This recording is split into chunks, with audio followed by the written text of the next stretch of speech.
Hey guys, we're the EC Twins and this is our new series, Around the World in 80 Raves. The first story in the series will be about the time we got into a fight with the Chainsmokers on stage in the Hamptons. It was right at the beginning of our careers in the United States, and I think you all know that the Chainsmokers have gone on to do quite well for themselves, sexually. It is important to mention that at the time, one of the members was different. You get the guy who sings and the taller guy who doesn't sing. Well, the guy who sings was not a part of the duo back then. Around the time of the fight, the Chainsmokers would sometimes open for us and close for us in Vegas, and obviously on this occasion in the Hamptons, and they did a solid job, to be fair. And we always had a decent relationship with them, a quick hi, good luck, and then when we come off the stage, the usual, yeah, you did a great job, yeah, thanks guys, good luck. At the time we started with our first manager, and to be fair, he wasn't really a manager at all. He was a guy who ran the recording studio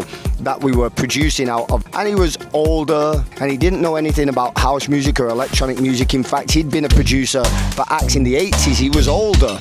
But we needed somebody to answer the phone because we were having to answer the phone, negotiate all our own contracts, which is always awkward, and take care of our transport and everything. So he came on board. His immediate critique of us was that we were too nice. We weren't handling people sternly enough, and he may well have had a point. So he came in quite angry about that and with a point to prove. I think the Chainsmokers were managed by, they certainly had a bigger management team than us. We had a guy who spent most of his time wearing Tommy Bahama's shirts, and he just didn't fit in with the typical electronic music manager archetype. So he came on board and he immediately helped us deal with the Las Vegas contract, and while he was actually on the phone dealing with it, he'd slipped off a curb and he snapped his leg. He'd broken his leg and he was on a push scooter so he could get around with the cast on, and things were really starting to take off. So he would refuse to allow us to answer calls to clients that we'd worked with for quite some time who he thought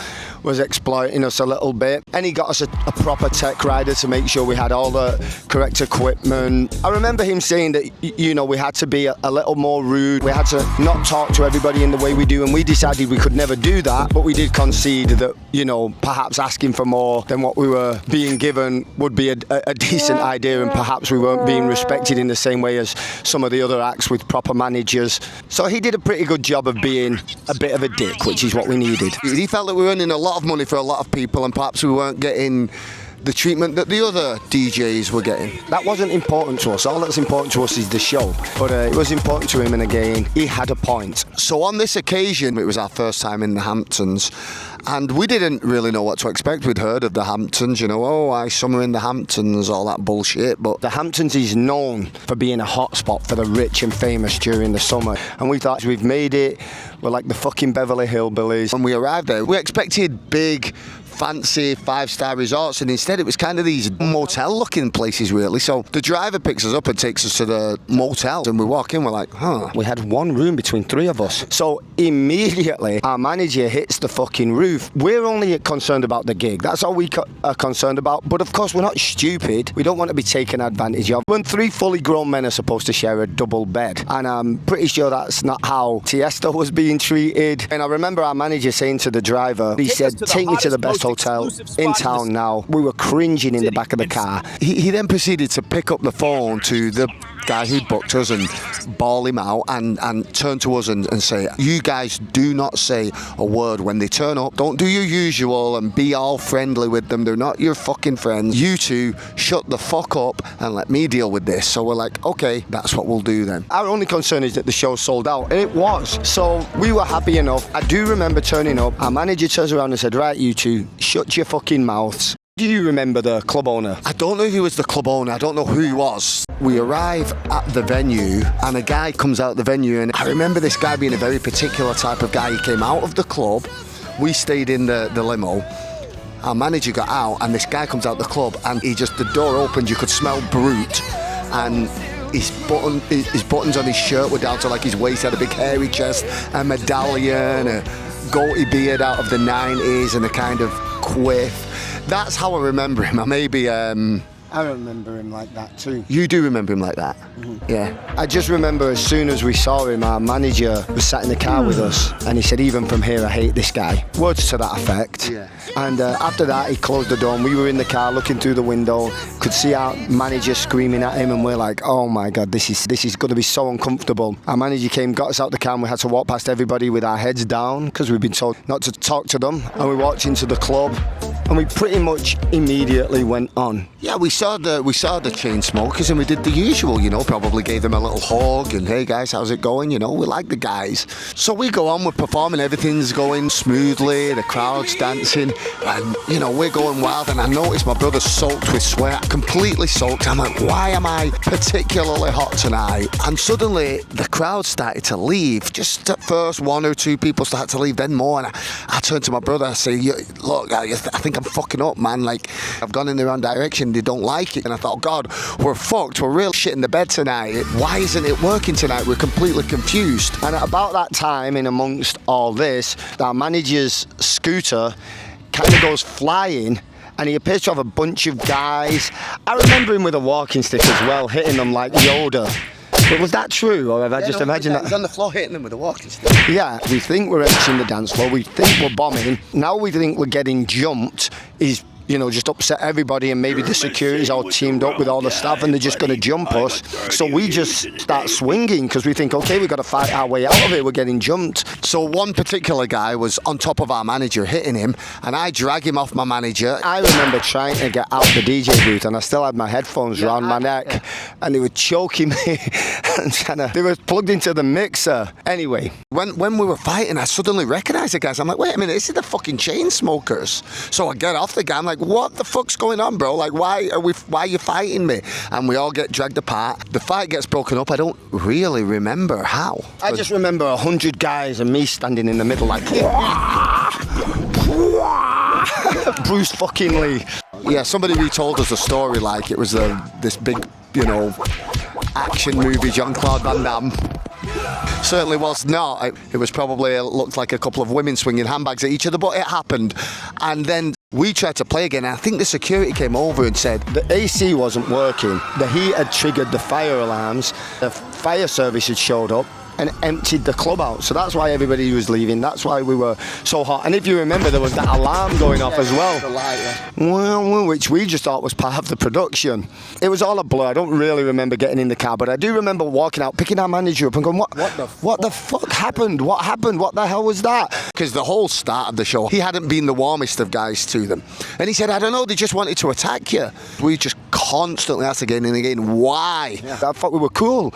Well, I don't know. We go back to the club owner's house. That's where we were staying because the hotel were all booked out, and I'm like, oh no, everybody sat in the kitchen. And we just said, I'm going to fucking bed. I do remember getting up, having a shave and going, fuck, are they going to attack us over breakfast? And the manager, I don't know, same thing, he just kept saying, I don't know, like he was completely baffled. We went down to breakfast, sort of mumbled a few like, oh, I don't know what happened, what did happen. Everybody mumbled in return. We didn't really know what to do, so we just helped the chefs make breakfast for everybody. It was like 20 minutes of whisking eggs in a room full of people who fucking hate you. After that, we just washed the dishes and just walked out to the driver who was taking us wherever we were next, just as confused as we always had been. A short time later, and the Chainsmokers are opening up for us in Vegas. Now, the strange thing, usually our manager was with us. On this occasion, he wasn't with us. And we asked him again and again, are we going to get attacked on stage again? I don't know.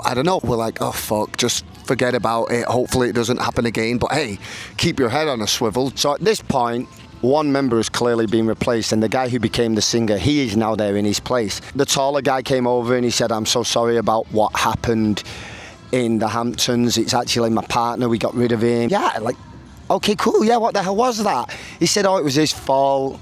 Very brief, because you're going on stage. Okay, cool, that was weird, so we're cool, right? Yeah, we're cool. introduced ourselves to the other guy, and that was that. From then on, it was like, okay, I guess that guy didn't like us and he's been replaced. So we're cool with these guys. Several months later, we have a meeting. Yeah, the Chainsmokers I have fond memories of. This guy I wish I'd headbutted. Let's face it, a real tool. The guy was a fucking tool. He's running off names, and one of the names he mentions are the Chainsmokers, and we're like, the Chainsmokers? Wait, the Chainsmokers? And he said, yeah. And we said, well, before you mention us to them, just know that the other guy attacked us, they replaced him. And our manager mumbled under his breath, it's kind of my fault.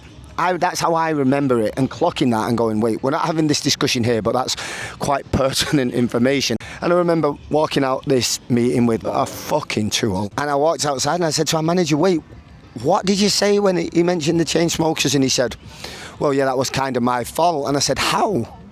And he said, well, they just wanted a photograph with you guys. If you know anything about us, we'll never turn anyone down for a photograph. He said, well, I just wanted to push back. We were being treated like assholes. It turned out our manager finally admitted that perhaps it had been his fault. He'd possibly overcompensated. Our rough understanding of the event is that the Chainsmokers had tried to get in the DJ booth. Our manager said nobody's allowed into the booth while the twins are performing.